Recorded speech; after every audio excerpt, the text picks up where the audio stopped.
My name is Jenna Carver, and last week my entire life flipped upside down in a single phone call. It didn't start with screaming. It started with my sister sounding almost calm. Too calm. Like she'd practiced. I was at my desk in downtown Nashville, answering emails with one eye on a spreadsheet labeled Toronto Move, a plan I'd been building for 2 years in quiet, careful steps. I'd said no to weekend trips. No to new furniture. No to the view only live once upgrades. I'd treated my savings like a bridge, not a luxury, not a flex. A bridge out of a life where I was always on standby. When my phone lit up with Haley, I expected the usual. I answered anyway. "Hey," I said, already smiling out of habit. "No, how are you? No, are you busy?" No warmth at all. Haley exhaled, like she'd been holding air in her lungs for a countdown. "Okay," she said quickly. "I need you to transfer $150. I blinked. $150. $150,000, she repeated, like she was confirming my coffee order. "Today, or tomorrow morning latest." The office around me kept moving. Keyboards clicking, someone laughing near the printer, while my brain slowed down to syrup. I swallowed. "You're asking to borrow $150,000? "I'm not asking," Haley said, still calm, still rehearsed. "I'm telling you what needs to happen." The words landed like a hand on my throat. I pulled my phone away for half a second, staring at the screen, like maybe I'd accidentally tapped into someone else's life. When I put it back to my ear, Haley was already talking again. "The lender approved us," she said. "The sellers are motivated. It's in Brentwood. The school district is insane. This house is literally everything. We're short because the appraiser came in weird and the down payment changed and..." "Haley." My voice came out sharper than I meant. "Stop." She did stop, but not in a normal way. She stopped the way someone stops when they're deciding how hard to push next. "I'm listening," she said. I forced my breathing to stay even. "No, I can't do that." The silence on the line wasn't shock. It was offense. "You can," she said. "You just don't want to." "Haley, that money is..." "It's money," she cut in. "It's sitting there. You're single. You don't have kids. You have a stable job. You always do this thing where you act like you're broke but you're not." The words hit a nerve I didn't even realize was exposed. I stared at my spreadsheet. First month's rent. Last month's rent. Moving deposit. Emergency fund. Things that were never extra. Things that were mine.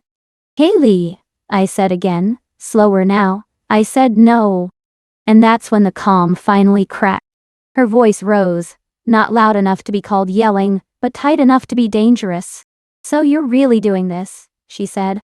"You're really going to let your sister lose her house because you're..." "What, Harding? You're punishing me?" "I'm not punishing you. I'm protecting myself." She laughed, short and sharp. "Wow. Okay. So you're just selfish now." I felt something inside me shift. Not anger yet. Not even sadness. Clarity. Because I knew that word. Selfish was the word my family used when I stopped being useful. Haley kept going, building speed, building heat. "You know what?" she said. "Fine. If you want to make this ugly, we can make it ugly, but you're not going to pretend you're the victim when mom and dad find out you refuse to help your own sister." Oh. And then she hung up. Not a dramatic slam.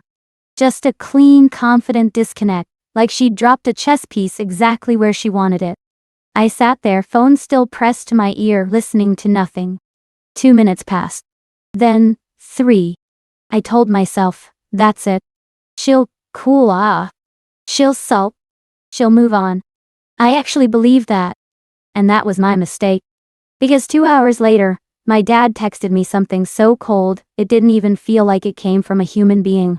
"Sign off on her mortgage or don't come back." No greeting. No context. No question. Just an ultimatum. My thumb hovered over the screen, while my heartbeat thudded in my wrists. "Don't come back." To what? To Sunday dinners where Haley talked over me. To holidays where my promotion was a footnote and her new handbag was an event. To a family home where I'd spent my childhood learning to be low maintenance so nobody had to choose me. I stared at the message until the letters started to blur. Then I did the only thing that made sense. I opened my laptop. And I started locking everything down. Or I tell you exactly what happened after I closed those accounts, and why walking away became the only choice I had. Make sure to like, follow, and stay until the end. Well, because nothing that came next was something I ever expected from the people who were supposed to protect me. By the time I got home that night, my house felt like a stage set. Same couch. Same mug in the sink. Same quiet. But my nerves were loud enough to fill every room. I sat at my kitchen table and opened a credit card account I barely used. An old one, from years ago. The kind you keep alive for credit history. I hadn't touched it in months. The page loaded. And there it was, like a hidden door I'd forgotten existed. Authorized users, Haley Carver. My stomach dropped so fast I actually pressed a hand to it, like I could physically hold myself together. I remembered the day I'd added her. 5 years ago. She'd called crying because her card got declined at a furniture store. She said it was embarrassing, that her husband's paycheck was late, that she just needed a temporary cushion. Mom had been on speaker whispering, "Just help her, honey. It's easier to sell." I'd done it because I wanted peace. Because peace was the family currency. And I'd been taught I was the one who paid. I scrolled through transactions. At first, I didn't understand what I was seeing. A boutique home decor store. A salon package. A weekend, spa retreat, reservation. Numbers so large they didn't feel real until I saw the total. $7,031.18. Not an emergency. Not groceries. Not medicine. Just comfort. Luxury. Confidence. The worst part wasn't the spending. It was the assumption underneath it. She had done this because she believed I wouldn't look. Because she believed I was not a person with boundaries. I removed her as an authorized user. The button was simple. The click was not. Then I filed disputes on the charges I didn't recognize as mine. My hands moving faster than my thoughts, like my body was protecting me before my heart could catch up. And when I finished, I didn't feel relief. I felt fear. Not because I'd done something wrong. Because I finally understood how exposed I'd been. So I kept going. Checking accounts. Savings. Retirement. VAT. Investment portals.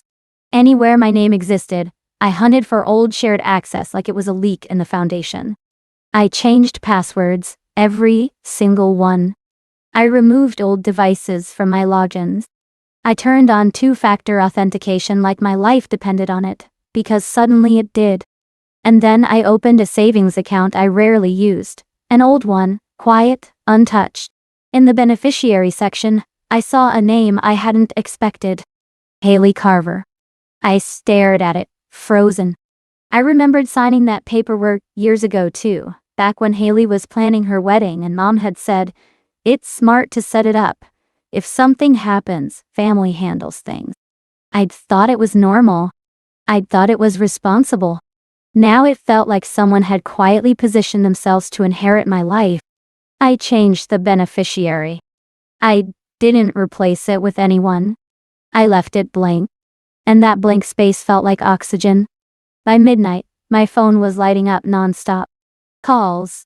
Messages. Voicemails. I didn't answer. I couldn't. I had this growing sense that if I picked up, I'd be pulled back into the exact role I was trying to crawl out of. When I finally checked the missed calls, the number made me laugh in disbelief. 37. And the worst part? It wasn't Haley. It was my parents. Both of them. Over and over. Like they were trying to outlast my silence. Like silence was the enemy. I put my phone face down on the table and sat there in the dark, listening to my own breathing. That's when a thought slid into my mind. Quiet, horrible, unavoidable. If they're this panicked about you saying no, what else have they been doing behind your back? The next morning, I walked into my office like a person pretending to be normal. I answered emails. I smiled at coworkers. I made coffee. My hands were steady. My insides were not. Around 10:14 a.m., my inbox refreshed. A new email popped up at the top. From Morgan Tate, financial advisor. Morgan wasn't dramatic. Morgan didn't send just checking in messages. Morgan sent emails when something was wrong enough to put in writing. My throat tightened as I opened it. The subject line alone made my pulse spike. Credit activity and risk summary. Immediate review. I clicked the attachment, and as I scrolled, my life started rearranging itself in real time. Morgan had pulled alerts tied to my social security number, my credit history, my linked accounts, anything that touched my name. There were multiple loan inquiries I didn't recognize. Not one. Not two. A trail. Dates. Lenders. Amounts. And then, worse. A flagged pattern of secondary contact updates on accounts I had once shared with family. Recovery emails changed. Phone numbers added and removed. Security questions updated. It looked like someone had been trying doors to see which ones opened. I felt my face go hot. My vision narrowed to the screen. Morgan's summary at the end was blunt. High probability of continued unauthorized access attempts at elevated risk if co-signing or mortgage sign-off occurs. Recommendation: do not sign any documents. Freeze credit. Document all communications. I stared at the word freeze. I'd heard of credit freezes. People did them after identity theft. But calling this identity theft felt too extreme. Didn't it? This was my sister. My family. People who hugged me at Christmas. People who posted "family first" captions online. People who said, "We love you," right before they asked for something. My hands shook as I opened a new tab and initiated a credit freeze with all three bureaus, following Morgan's instructions like she was guiding me out of a burning building. When the final confirmation screen appeared, I felt something strange settle over me. Not victory. Not satisfaction. A kind of grief I couldn't name. Because freezing my credit meant admitting the truth. I was no longer protecting myself from strangers. I was protecting myself from my own blood. At 12:06 p.m., Haley texted me. "So you're really going to do this the hard way?" At 12:09, another message. "Dad is furious. Mom is crying. Congratulations." At 12:12, a third. "You don't get to come to family stuff if you want to act like family." And then, like a curtain dropping, the next text came from my father, Franklin Carver. "If you want to live like you're alone in this world, you can be alone. We're meeting tonight. 7 p.m. At the house. You will sign the papers." I stared at the screen. My father didn't invite. He summoned. And my body reacted the way it always had. Tight chest, shallow breath. That old instinct to comply, just to make the pressure stop. Then I remembered the $7,000 in spa weekends. The beneficiary form. The loan inquiries. The fact that Haley's demand hadn't started yesterday. It had been unfolding for years quietly, while I played the role of the dependable sister who didn't ask questions. I typed one sentence back. "I'm not signing anything." 3 dots appeared. Then, disappeared.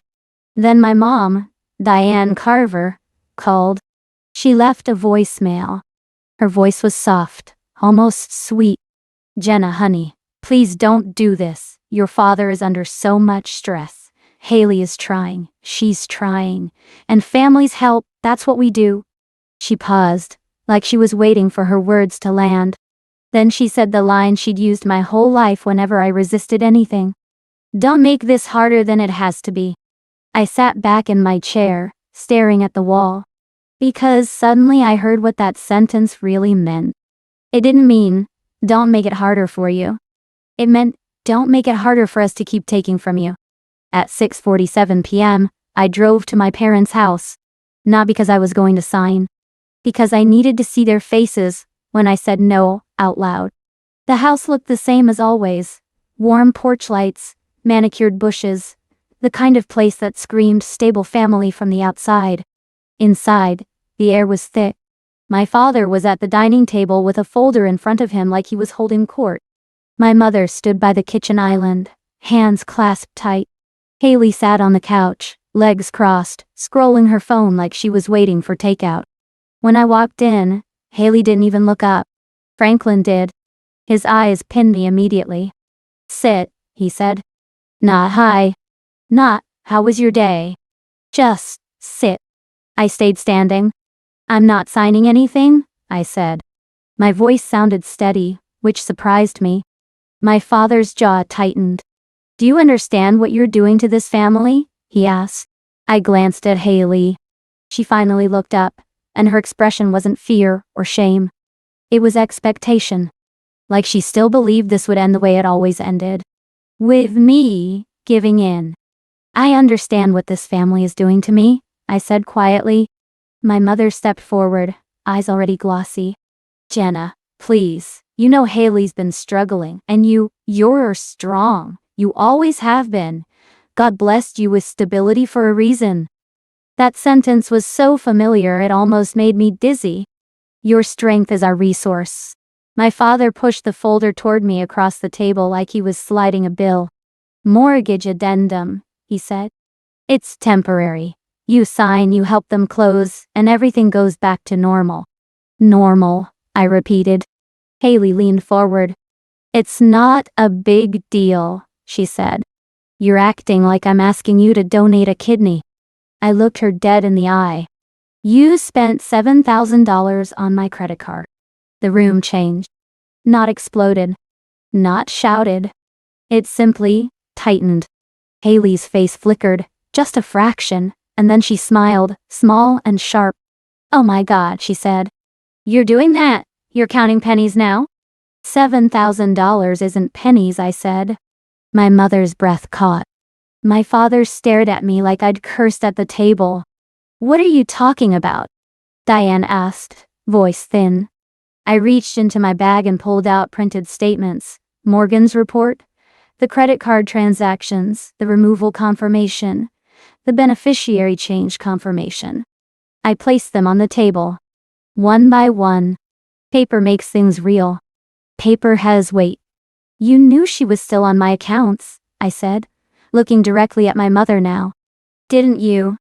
My mother's eyes darted toward Haley. That tiny movement, barely a glance, hit me harder than any insult Haley had ever thrown. Because it wasn't confusion. It wasn't surprise. It was the instinct of someone who already knew where the truth was buried. My father's voice dropped. Diane. My mother's lips parted, then closed again.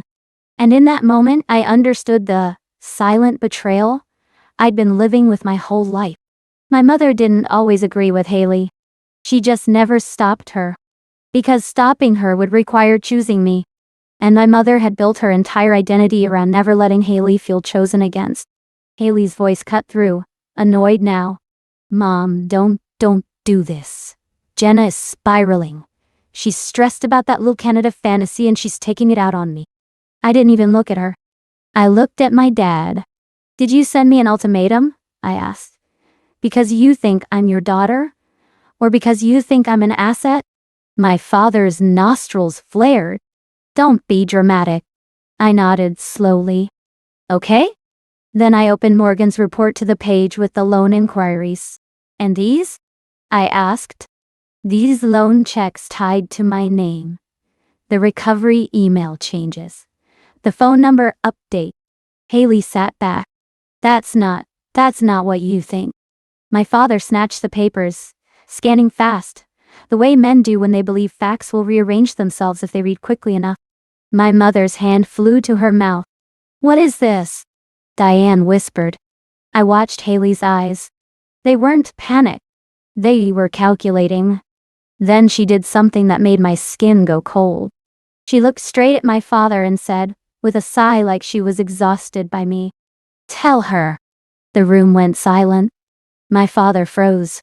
And in that frozen second, I realized the truth wasn't just that Haley had access. It was that she had permission.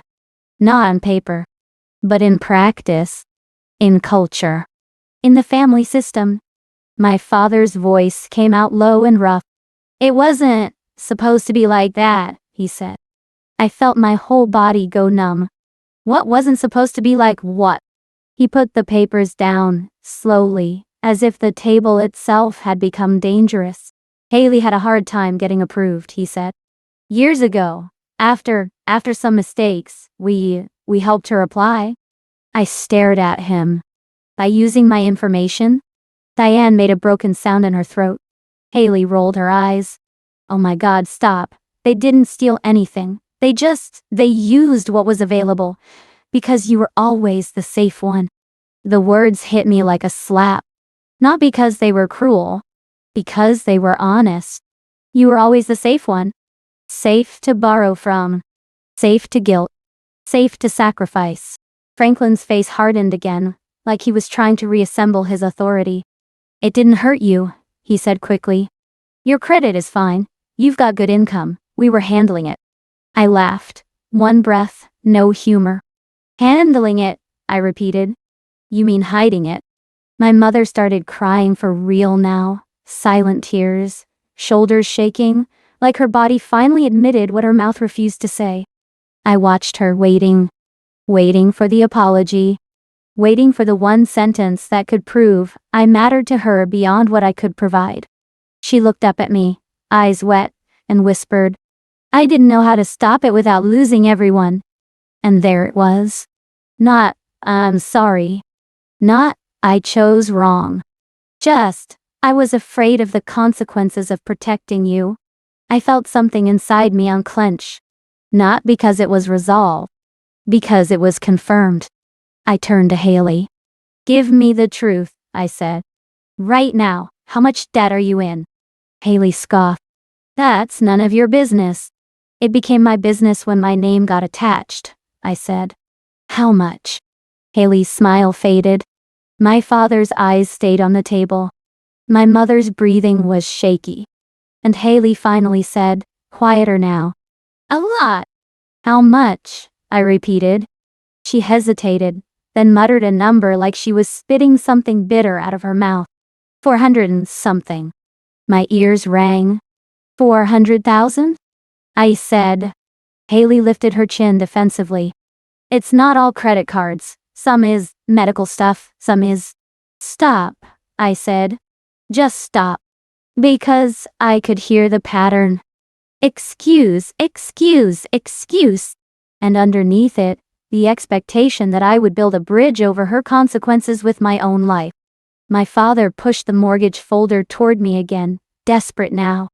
If you sign, he said, voice tight, we can consolidate.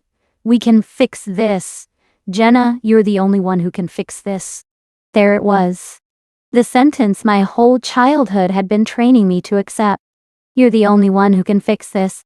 I stood there, looking at the man who raised me, and the woman who taught me love was measured in sacrifice, and the sister who had treated my stability like a shared bank account. And I realized something so clean it almost felt peaceful. If I signed, I wouldn't be saving them. I'd be replacing Haley's debt with my own ruin. I reached into my bag again, and this time I pulled out a single sheet of paper. My father's eyes narrowed. What's that? It's a notice, I said calmly. My credit is frozen as of this morning. Any loan application tied to my name will be rejected. Any attempt to reopen accounts or change recovery emails will trigger alerts. And I've documented everything. Haley's face sharpened with anger. You called the police? I didn't say that, I replied. But I can. My mother gasped, like the word itself was forbidden. My father stood abruptly, chair scraping the floor. You would do that to your own family? He demanded. I met his eyes. You did this to me. Silence dropped into the room so hard it felt like gravity. Haley stood too, voice rising. You're seriously going to destroy us over paperwork?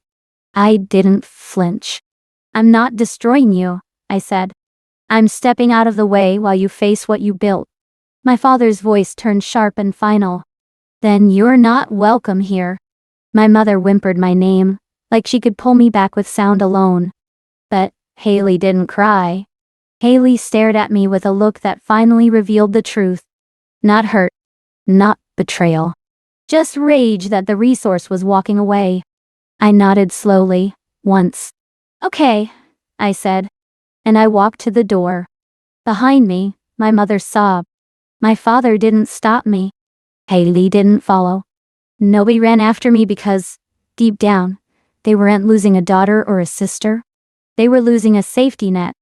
Outside, the night air hit my face like reality. I sat in my car and didn't cry. I just stared at the steering wheel, hands resting on it like I was learning what it felt like to hold my own life. Then I opened my phone, went to flights, and bought a one-way ticket. Not as a threat. Not as revenge. As a decision. Leaving Nashville wasn't cinematic. No dramatic airport scene. No tearful final look at the skyline. Just me, a suitcase, and a nervous system learning how to exist without being on call.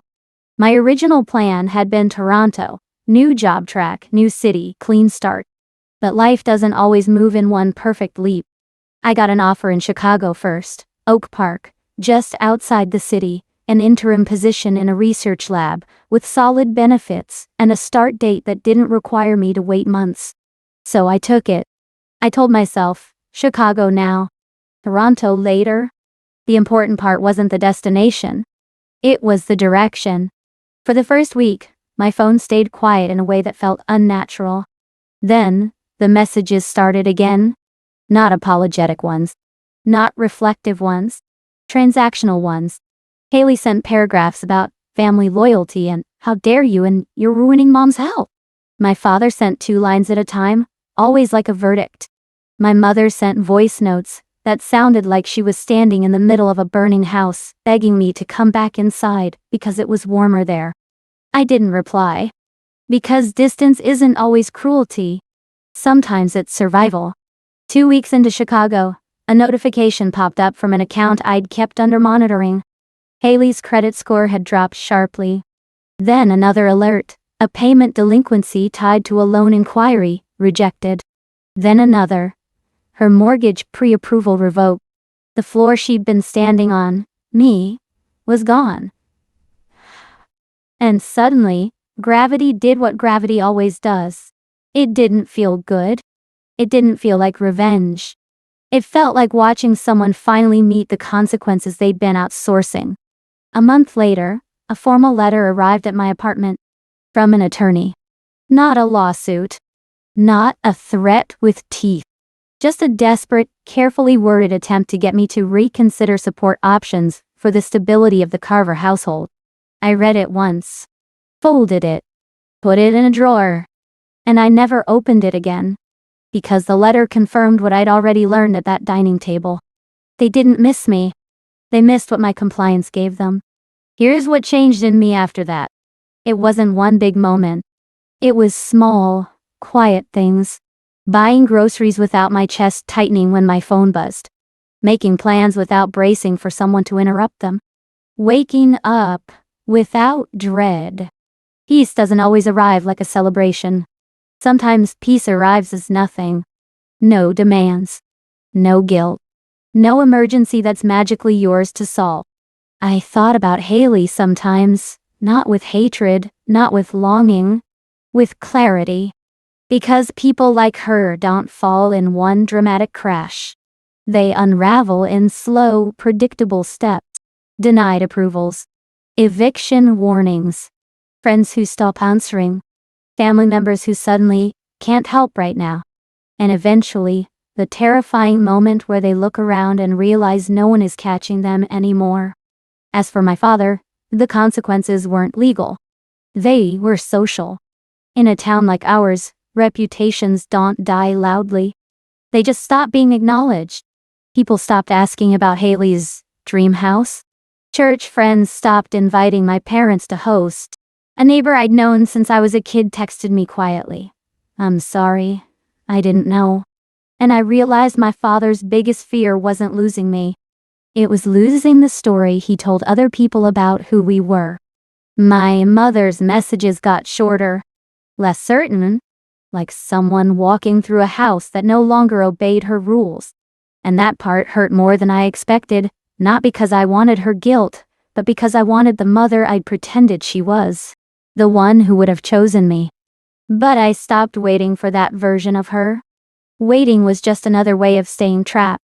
If you're listening to this, and you've ever been in a family where love comes with strings, where your worth is measured by what you'll sacrifice, please hear me.